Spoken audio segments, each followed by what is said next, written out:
Assalamualaikum warahmatullahi wabarakatuh. Kami dari kelompok 36 ingin menjelaskan tentang analisis permasalahan usaha Paparto dan juga saran-saran untuk memperbaiki usahanya Paparto itu dalam lingkup problem solving. Di sini anggota-anggotanya ada Ika Yulianti, Nina Anggraina Madani, kemudian Laras, saya sendiri Lusman Kasmal, dan juga Zikrila.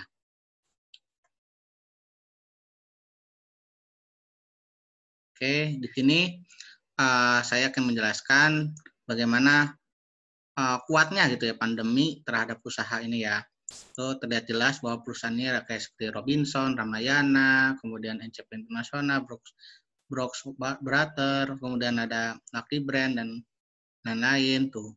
Mereka pada banyak yang drop gitu ya. Kemudian ada juga kayak Canon, Nissan Motor, kemudian ada Hertz. Ini mereka semuanya lagi pada drop semua karena dampaknya pandemi ini.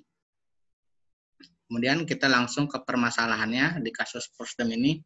Kita lihat dari usahanya Paparto ini kan di bidang kuliner.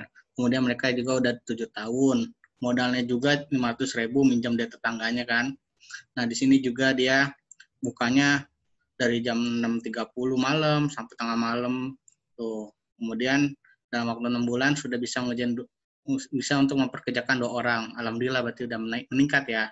Kemudian di sini 2 tahun juga meningkat dia. Paparto ini berkembang pesat dari gerobak sampai ke warung tuh di 3 lokasi dan sekarang udah punya 15 karyawan. Kemudian sekarang margin maksimumnya 10% dari modal yang dikeluarkan. Kemudian di 2018 akhir dia juga sudah membuat online ya, berarti udah beradaptasi sama teknologi ya, disrupsinya nih udah mantap. Kemudian di sini ada kontribusinya 40% dari total kulinernya kan, udah bisa dari Instagram dan Facebook, udah bisa lah promosinya. Kemudian sekarang udah 75 orang karyawan nih, udah bisa mengerjakan 75 karyawan. Dan biasanya overturn-nya bisa rata-rata 25% per tahun. Nah, di sini juga ditambahin menu-menunya dan menjadi toko inspiratif makan Paparto ini. Kemudian dia juga bisa lihat punya peluang usaha di pasar induk. Kemudian, nah, tetapi di sini tuh ya, di tahun 2020 dan 2021, ini ada pandemi di sini. Kemudian akhirnya drop profit usahanya sebesar 30%.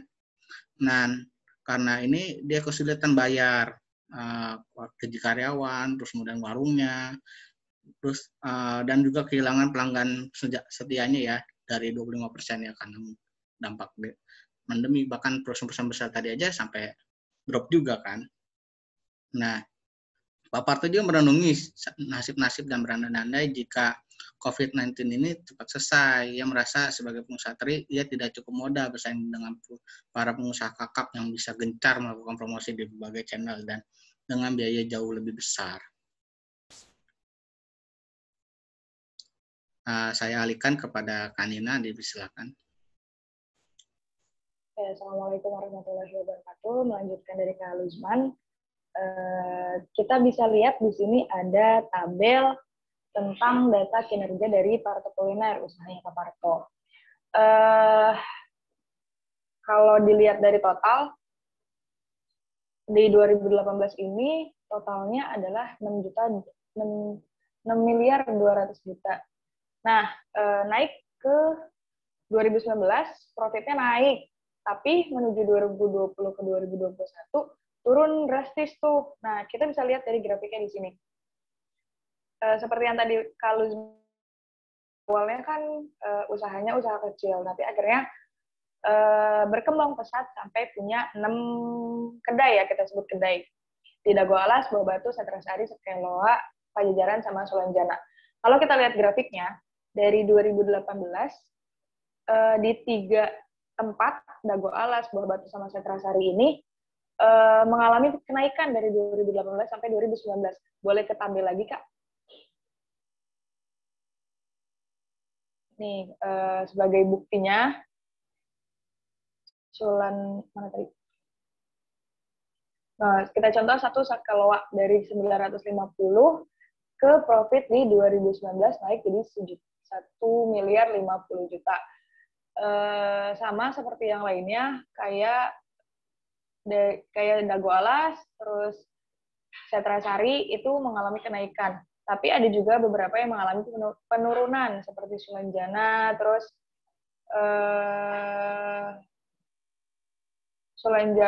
Buah Batu. Boleh ke grafiknya, Kak? Maaf.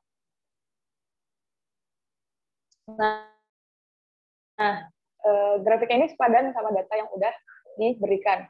Nah, kan tadi di 2020 sama 2021, kenapa nih usahanya Pak Parto justru menurun drastis gitu. Kita cari apa permasalahan yang menyebabkan usaha Pak Parto bisa turun sejauh ini. Disebutkan tadi usahanya menurun sampai lebih dari 30%. Nah, apakah benar-benar karena pandemi? Coba geser selanjutnya, Kak. Seperti yang sudah dijelaskan oleh narasumber dari Genik, kita coba analisis pakai fishbone diagram. Kita cari pokok permasalahannya adalah menurunnya usaha Pak Parto sebagai kepala dari fishbone-nya. Nah, setelah kita diskusikan bersama-sama, kita nemu 4 cakupan ruang lingkup gitu ya, ruang lingkup alasan kenapa usahanya faktor-faktor yang kita cari bisa jadi alasan kenapa usaha Pak Parto ini bisa nurun. Yang pertama dari tenaga kerjanya. Tenaga kerjanya di cakupan tenaga kerjanya ini, menurunnya usaha Pak Parto ini membuat kesulitan membayar gaji karyawan ini bikin usaha Pak Parto menurun. Mungkin kinerja pekerjanya menjadi lebih berkurang. Terus dari cara metodenya, kenapa usaha Pak Parto menurun di 2019-2020?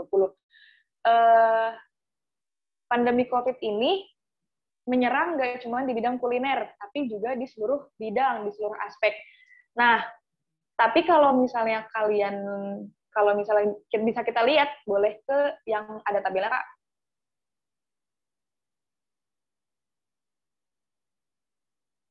Bisa kita lihat di data kompetitor. Kenapa usaha Pak Parto bisa turun sampai ke lebih dari 30%, sementara usaha Nick Corner yang Western itu dia bisa naik, bisa ada growth sampai 10%. Terus yang paling besar itu dari usaha Pak Maman itu bisa naik sampai 15%. Nah, alasannya yang telah kita analisis itu adalah karena, boleh kembali ke fishbone, Kak, fishbone diagram. Alasannya adalah karena di bagian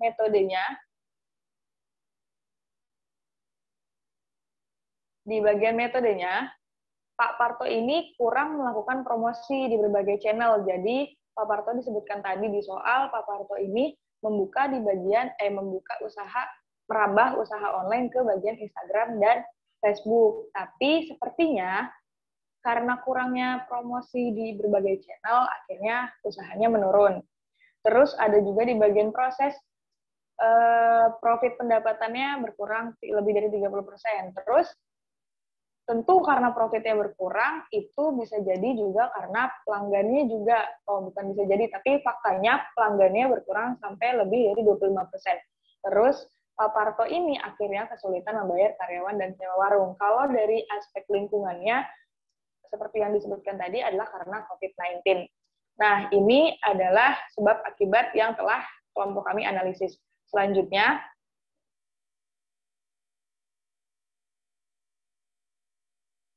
adalah possibility of solution.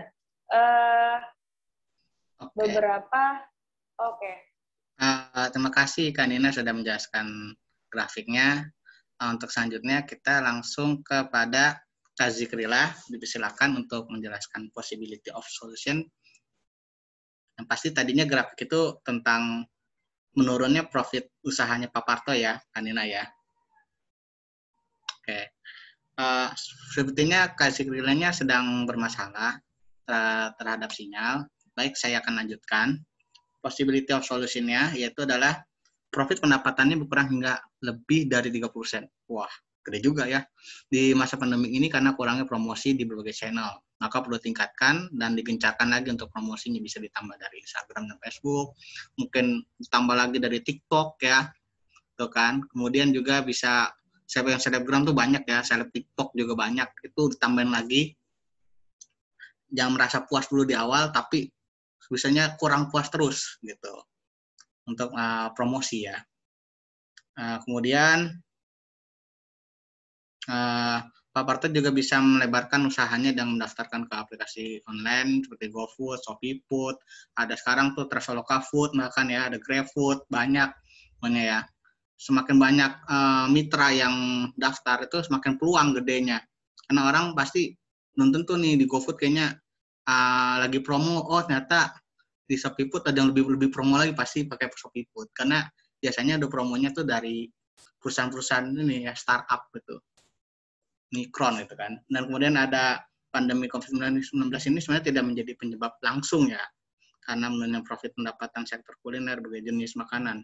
Karena dengan promosi yang tepat, bisnis kuliner pesaing seperti Nick Corner, Gugun Kuliner, Dehi Dapur, Maman yang memiliki jenis kuliner berbeda dapat mengalami peningkatan profit di dalam pandemi ini ya.